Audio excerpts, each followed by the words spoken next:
Hey everyone, welcome back to Corporate Decoder.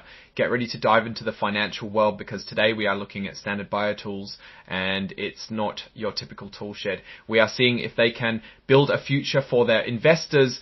This report is about some important votes that happened at the company's annual meeting. One big thing the shareholders, the owners of the company approved was giving the company more shares to use for employee benefits and other incentives. Before we start, if you appreciate getting straight insights from corporate documents, make sure you're subscribed. We also have a Discord community linked in the description below. Join to talk finance and corporate decoding. Standard BioTools held its big annual meeting a few months ago in June. It's like a town hall for companies where important decisions are made. One thing that was voted on was about something called the Equity Incentive Plan. Think of this as a way to give employees a piece of the company to motivate them. The company wanted to increase the number of shares they could give out under this plan by about 17.4 million shares. If you want all the nitty-gritty details about the plan, it's all in the company's official document, the proxy statement.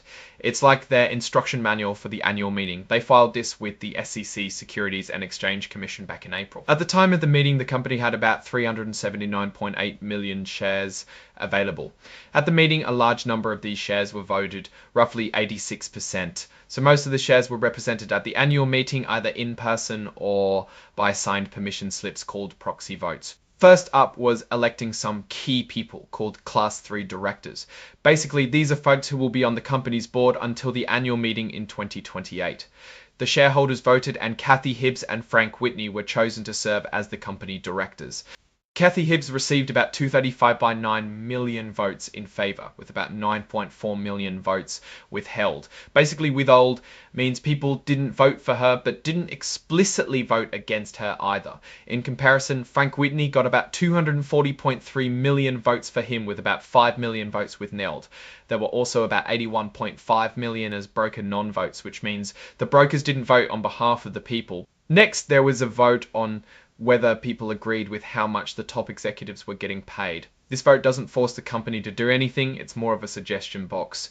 Over 241 million votes were in agreement with the leaders' compensations. About 4 million disagreed and over 184,000 abstained, meaning they didn't pick either. There were again about 81.5 million broken non-votes. Another decision was about picking an accounting firm to check the company's books for the year, in this case PricewaterhouseCoopers, often called PwC. The owners voted to say that PwC would be the independent auditing firm for the company for the year. In this decision, over 322.9 million people voted for PwC to be the accountants, 3.6 million voted against, and there were 298.5 thousand that abstained. Finally, remember that plan to give employees more shares, 17 million shares.